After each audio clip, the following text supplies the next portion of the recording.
At the end of a difficult 48 hours, Falkirk will be happy to get back to business on the field, with joint coaches Owen Coyle and John Hughes hoping the players remain focused for an important 90 minutes. There's no place for new signing Stuart Taylor in the opening line-up, still no Brian Reid for Falkirk, but after last week's 4-0 thrashing of Hearts, all eyes will be on this man. Colin Samuel has scored 9 goals in the last 5 games, 6 in the last 2, and he returns to action here after training with Everton during the week. It's last chance saloon for Billy Stark and his men. Defeat today would leave them trailing by 11 points, with Falkirk having 2 games in hand. And the Saints boss has increased his squad with the additions of Stuart Noble, Simon Miotto and Mark Robertson. Robertson signed from Dundee, the only one of the 3 to start today. And the referee for this important game at Brockville is Hugh Dallas. Back to action after one of the most dramatic weeks in recent years for Falkirk. Last week's cup victory over Hearts seems a long time ago now. Straight away St Johnstone into action, but here at Brockville only 3 goals have been conceded this season. Saints though are unbeaten in their last 5 matches away from home, and Billy Stark will look for that kind of form today. All in all, an important and hopefully interesting 90 minutes lie ahead.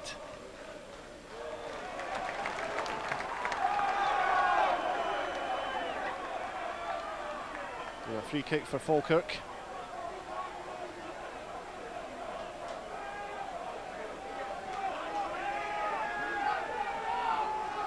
John Hughes makes his way into the penalty area as Craig McPherson prepares to take the first free kick for Falkirk into the area, and the head from Hughes off the crossbar and over, but a very good effort indeed in the opening stages, and Falkirk coming close. Conley and now Lovenkrands. The Saints trying to mount a counter-attack. Hartley's through the middle. Paul Hartley still in with a chance, but well played by Alan Ferguson. Saw the danger. He came off his line quickly, Ferguson, and a brave dive at the feet of the striker.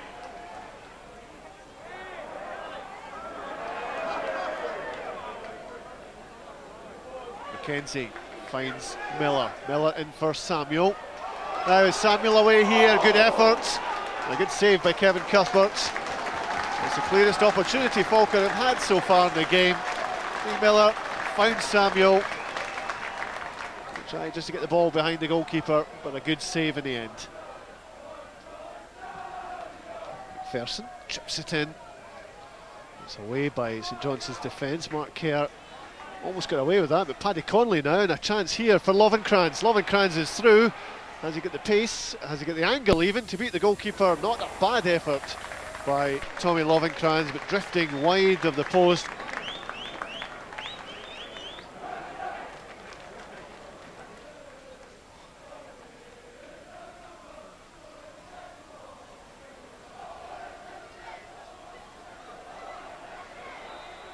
Conley running into trouble, but free kicks says Hugh Dallas for the earlier foul. Lovenkrands brought to the ground.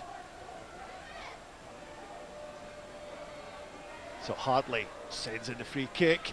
There's a header and a very close call indeed for Falkirk. Ian Maxwell with a header. He was unmarked, creeping wide of that right-hand post of Alan Ferguson. That could so easily have been 1-0 for Saints. Plenty of time now for John Robertson. Forward for Hartley. Nice 1-2 between Hartley and Paddy Conley. Hartley's shot ambitious. He didn't quite get the power behind it he would have liked. Henry now and Lee Miller back for John Henry. Battled out of that. Mark Robertson now looks for Conley and Hartley. Hartley with space to run at the Falkirk defence. Still Paul Hartley. A real chance now for St Johnstone. And Paul Hartley puts Saints ahead. A vital, vital goal for the Perth side. They know it, the players, the supporters, and Billy Stark knows the importance of opening the scoring here at Brockville.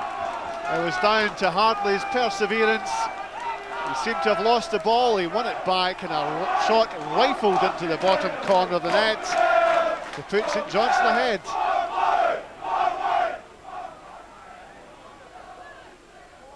Now Owen Coyle Colin, he's got space in front of him. He also has Samuel in front of him. Samuel makes his move. The ball perhaps too close to the defender. John Henry goes down, no penalty. Hugh Dallas right there, a big shout from the Falkirk supporters, but the referee deciding no award, no foul, no penalty on this occasion.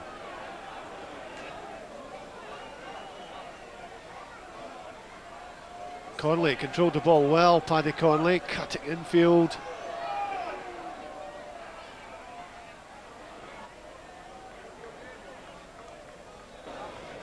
And the half-time whistle goes from Hugh Dallas, so at half-time and a vital and important lead for St Johnstone. That lead coming from Paul Hartley. Falkirk not firing on all cylinders so far in this game, and St Johnstone having the lead. It's at half-time, it's Falkirk 0, St Johnstone 1. So far so good for Saints. It's all going to plan for Billy Stark's men, with Paul Hartley's goal giving them the lead.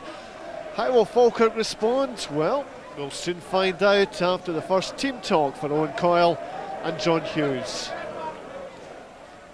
Maxwell over to the far side for Hartley.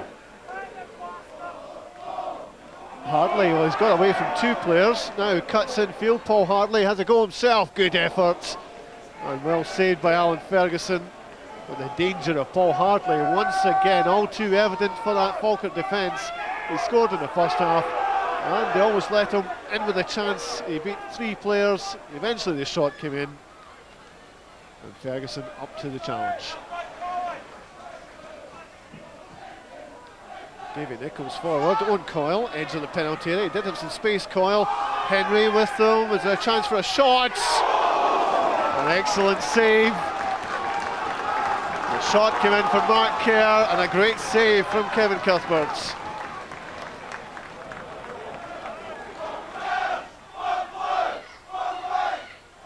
Comes a corner, powerful header, ball's in the net for Falkirk, and John Henry is the scorer. Corner was headed on, and there was Henry at the far post to touch the ball into the net, and it's now 1-1.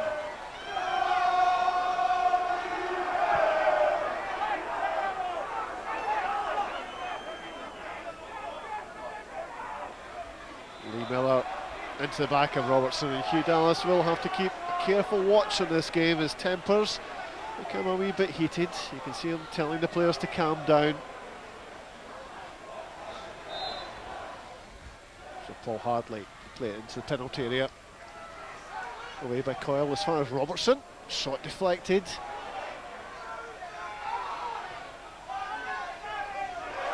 Samuel, nice touch for John Henry. Samuel once more, he's got Coyle in the middle. Coyle has just played the ball too far in front of him. A sweeping move from Falkirk. It's a bit more like their old selves. In the end, Owen Coyle just playing the ball too far ahead of him. This time, Samuel trying to jink at the edge of the penalty area. In comes a cross, comes in low, and out for the corner.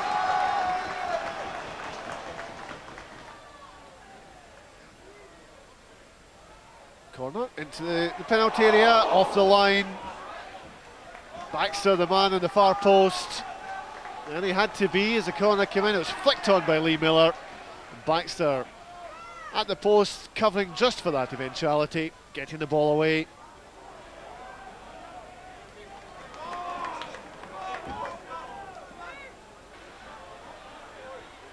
McPherson finds Samuel, good run from Samuel to the near post, chipped in, seemed to hit a hand. Hugh Dallas unmoved. Certainly a big shout from the Falkirk supporters and from their players. The ball had hit a hand, but Hugh Dallas adamant it's not a penalty. Miller picks up the loose ball. Lee Miller is having to work hard there. Riley with the foul. It looks as if it'll be a yellow card for St Johnstone's number 8. He had been warned earlier. Free kick taken, McQuilkin into the middle, header! Now stopped by Kevin Cuthbert, but in truth, not really the power Owen Coyle would have wanted in the header. It wasn't really a difficult one to take for the keeper.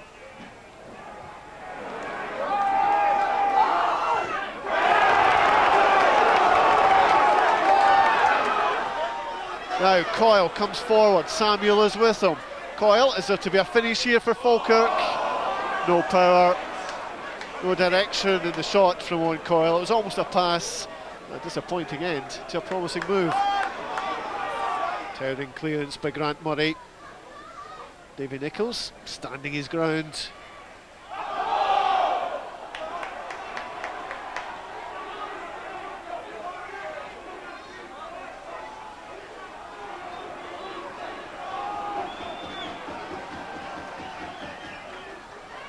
Well, even before the free kick can be taken, Hugh Dallas signalling it's all over here at Brockville.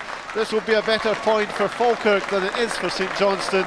Certainly they've kept the distance between them, and St Johnstone haven't gained any ground. They were ahead at half-time through Paul Hartley.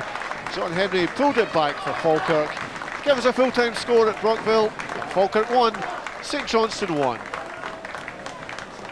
You know, it's been a hard week for the boys after the highs last week and that as well, and obviously Ian moving on. It was maybe a bit flat, and I think that showed in the first half, but in the second half we certainly improved, and you know, as you say, we're happy with the draw at the end up. I think we're disappointed with coming away with 1 point, but you know, it feels like a defeat in the dressing room, but you know, we're still hanging on in there, and we'll treat the next 13 games as cup finals, and hopefully we can hang on in there at the end. I think most people, I don't know if you would include yourself in this, Billy, would feel this was your last chance. If you'd lost this, you would have been out of things. Well, I think I wouldn't argue with anybody that had said we needed to win today, but I still wouldn't accept it. I think it would have been a big boost for us, but we keep going. There's absolutely no doubt about that. And if we get the spirit and the type of performance we got today, then we'll win a lot of games between now and the end of the season. Oh, and just how difficult has it been for you and for the players over the last 48 hours? Well, I think it has been a very traumatic week, coming obviously in the back of a wonderful result last week in the Cup.